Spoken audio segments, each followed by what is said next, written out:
হে বোন, তোমার কল্যাণকামিতায় আজ তোমার উদ্দেশ্যে কিছু কথা বলবো। বোন, কিভাবে তুমি তাকে বন্ধু বলছো যে তোমার ক্ষতি সাধনের চিন্তা করছে? কিভাবে তুমি তাকে প্রিয় মানুষ ভাবছো যে তোমার সম্ভ্রম হরণের জন্যই তোমার পিছু নিয়েছে? হে বোন, প্রেমিক নামক যে মানুষটি তোমাকে বিবাহের আশ্বাস দিয়েছে, তার এই আশ্বাস শুনেই তুমি তার কথাকে বিশ্বাস করে ফেলো না। তার ডাকে সাড়া দিয়ে নিজের সর্বনাশ ডেকে এনো না। নিজের হীনবাসনা চরিতার্থ করে সে খুব দ্রুতই তোমার কাছ থেকে কেটে পড়বে। হে বোন, বাস্তবতার দিকে তাকিয়ে দেখো। তোমার মতো কত সহজ সরল নারীকে ওরা প্রতারণার জালে বন্দী করেছে, বিবাহের আশ্বাস দিয়ে সম্ভ্রম হানি করেছে। এরপর সেই বন্দের পরিণতি যে কেমন হয়েছে তা কি তোমার অজানা? আজ পত্রিকার পাতা খুললেই দেখা যায় এমন কত বোনের রক্তাক্ত লাশের ছবি। তুমি কি জানো না কেন তাদের এই নির্মম পরিণতি? বোন, তুমি একটু চিন্তা করে দেখো, কেউ বিবাহের আশ্বাস দিলেই তার সাথে লিভ টুগেদার বৈধ হয়ে যায় না। পার্কে গিয়ে আড্ডা দেয়া বৈধ হয়ে যায় না। গল্প গুজব করা জায়েজ হয়ে যায় না। মোবাইলে কথা বলা কিংবা নেটে চ্যাট করা জায়েজ হয়ে যায় না। দেখো বোন, আজ কত বোনই নিজের মহামূল্যবান সম্পদ চরিত্রের ব্যাপারে বেখবর হয়ে পড়েছে। বয়ফ্রেন্ড আর প্রেমিক নামক সর্বনাশা ফাঁদে পা ফেলেছে। তাদের কামনা বাসনা পূরণের জন্য নিজেকে উন্মুক্ত করে দিচ্ছে। অথচ শপিং কিংবা লেনদেনের সময় সেসব বোনের কাছ থেকে কেউ যদি কৌশলে 5 টাকাও বেশি নিয়ে যেতে চায়, তখন তো তারা নির্বুদ্ধিতার পরিচয় দেয় না, ভালোভাবেই হিসাব করে থাকে। তাহলে নিজের মূল্যবান সম্ভ্রমের ব্যাপারে কেন তারা এতটা উদাসীনতার পরিচয় দিচ্ছে? কেন তারা অপরের অসৎ কামনার কাছে সহজেই পরাজিত হচ্ছে?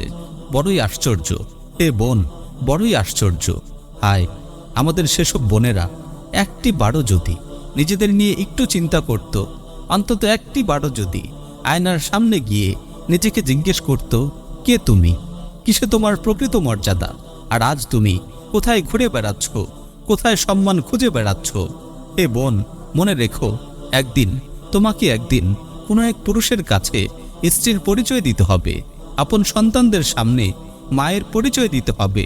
সেদিন যেন তোমার অতীত তোমাকে লজ্জিত না করে। পার্ক উদ্যানের গুনাহের আড্ডাগুলো যেন তোমাকে নিজের কাছেই নিজেকে ঘৃণার পাত্রী বানিয়ে না তোলে। নিজেকে তুমি উত্তম চরিত্রে শোভিত করো। পরপুরুষের লোলুপ দৃষ্টি থেকে বেঁচে থাকো। কারো প্রপোজাল পেয়ে মিষ্টি কথায় তার প্রতি মুগ্ধ হয়ে পড়ো না। বিবাহের আশ্বাস পেয়েই কারো সাথে একান্তে সময় কাটাতে যেও না।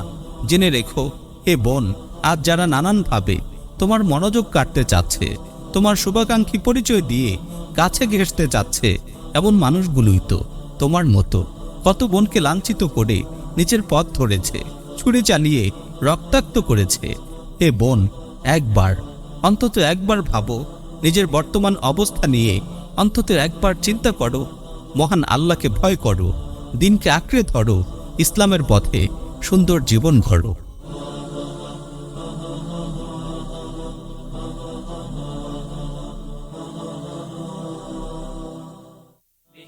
قد زانت ذي الدنيا وسموا حبا قصد العليا صاغوا للمجد رسالتهم وأبوا إلا نورا هديا بهم قد زانت ذي الدنيا وسموا حبا قصد العليا صاغوا للمجد رسالتهم وأبوا إلا نورا هديا